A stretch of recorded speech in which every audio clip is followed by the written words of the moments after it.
আমি বা আপনি এই মুহূর্তে যে আইফোনটি ব্যবহার করছি খুবই সম্ভাবনা আছে সেটার চার্জারটি ডুপ্লিকেট বা কপি হবার। আপনাকে কেউ যদি বলে এখনকার সময়ে শুধুমাত্র ফিজিক্যাল অ্যাপিয়ারেন্স দেখেই কোন চার্জারটি নকল আর কোনটি আসল সেটি বোঝা যায়, এটা একদম ভুল একটা কনসেপ্ট। আপনি কি জানেন কপি চার্জার দিয়ে আইফোন চার্জ দিলে কি ক্ষতি হতে পারে? প্রথমত, ব্যাটারি হেলথ দ্রুত কমবে। দ্বিতীয়ত, ডিসপ্লে ইস্যু হতে পারে। তৃতীয়ত, অতিরিক্ত হিট হবে চার্জিংয়ের সময়। আর সর্বোপরি আপনার ফোনটি ডেডও হয়ে যেতে পারে। আমাদের দেশে কিছু অসাধু ব্যবসায়ী তাদের ফেসবুক পেজে রিসেন্টলি NFC ট্যাগ দিয়ে তাদের চার্জার অরিজিনাল প্রমাণ করার চেষ্টা করছেন। এটা একটা একদমই ফেক ওয়ে কোনো চার্জারের অথেন্টিসিটি প্রমাণ করার। অ্যাপল স্টোর থেকে কেনা অথেন্টিক চার্জারে এ ধরনের কোনো NFC ট্যাগ থাকে না কখনোই। চায়না থেকে এই ব্যবসায়ীগণ জাস্ট চার্জার বানিয়ে আনে যেটার ভেতরে NFC ট্যাগ দেওয়া থাকে। ওই NFC ট্যাগে অ্যাপলের ওয়েবসাইটে অ্যাডাপ্টারের পেজের অ্যাড্রেসটি ইনপুট দেওয়া থাকে।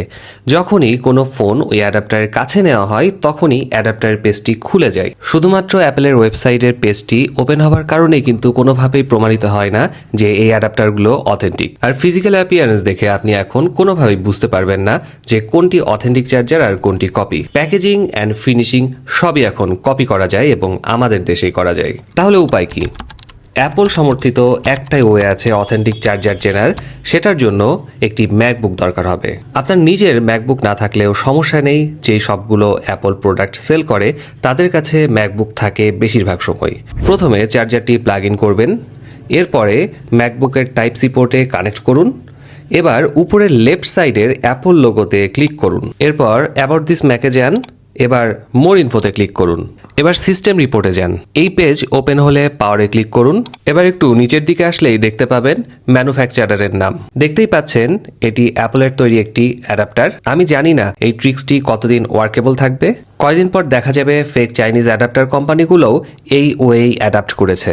আর আমার হাতে থাকা অ্যাপলের এই চার্জারটিও কিন্তু সিঙ্গাপুরের একটি অ্যাপল স্টোর থেকে কেনা। আপনি দেখতে পাচ্ছেন আমি যদি কোনো NFC অ্যানাবল্ড স্মার্টফোন এই চার্জারের কাছাকাছি আনি তাহলেও কিন্তু অ্যাপলের ওয়েবসাইট ওপেন হচ্ছে না। তো আজকের ভিডিওটি তৈরি করার উদ্দেশ্য একটাই, আপনারা যাতে অথেন্টিক অ্যাপলের চার্জার দিয়েই আপনার আইফোনটি চার্জ করেন।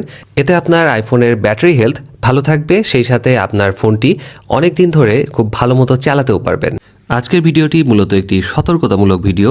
আপনারা চাইলে এই ভিডিওটি শেয়ার করতে পারেন যাতে অন্যরাও উপকৃত হতে পারে। তাহলে আজ এই পর্যন্তই, আবার দেখা হবে নতুন কোনো ভিডিওতে।